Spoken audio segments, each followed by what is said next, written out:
کے سامنے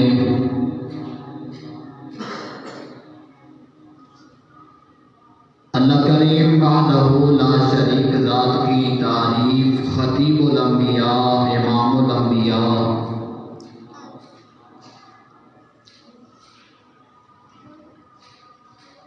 دو جہانوں کے سردار افضل الانبیاء حبیب کبریاء احمد مجتبی محمد مصطفیٰ صلی اللہ تعالی علیہ وآلہ وسلم کی ذات بابرکات پر اللہ کی تعریف کے بعد عقیدت و محبت کے ساتھ درود و سلام کا نذرانہ عقیدت پیش کیا۔ اس کے علاوہ اللہ کریم وحدہ لا شریک ذات کی عظیم و شان بابرکت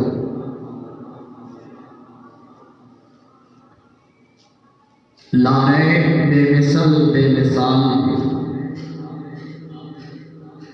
کتاب قرآن مجید و فرقان حمید دے وچوں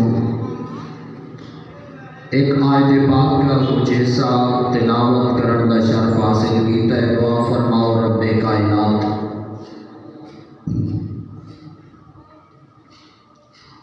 اللہ تعالیٰ جل مجدہ الکریم بندہ ناجیز نو حق سچ بیان کرن دی توفیق عطا فرمائے،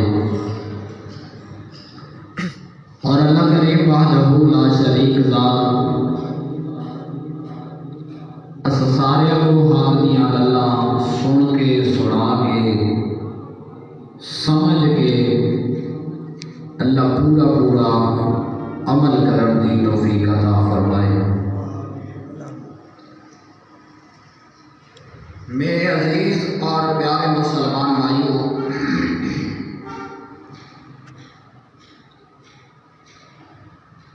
اللہ کریم وحدہ لا شریک ذات کا بہت بڑا فضل عظیم ہے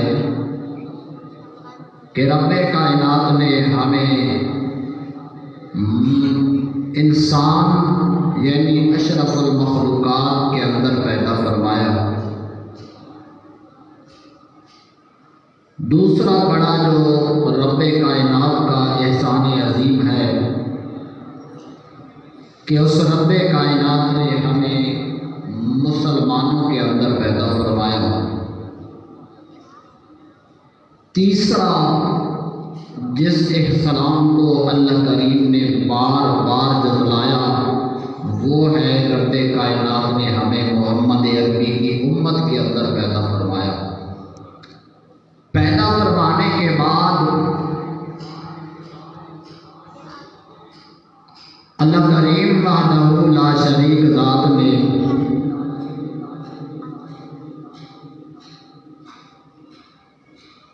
تواڈے تے میرے واسطے بخشش کے ڈھیر سارے ذریعے پیدا فرمائے ہیں۔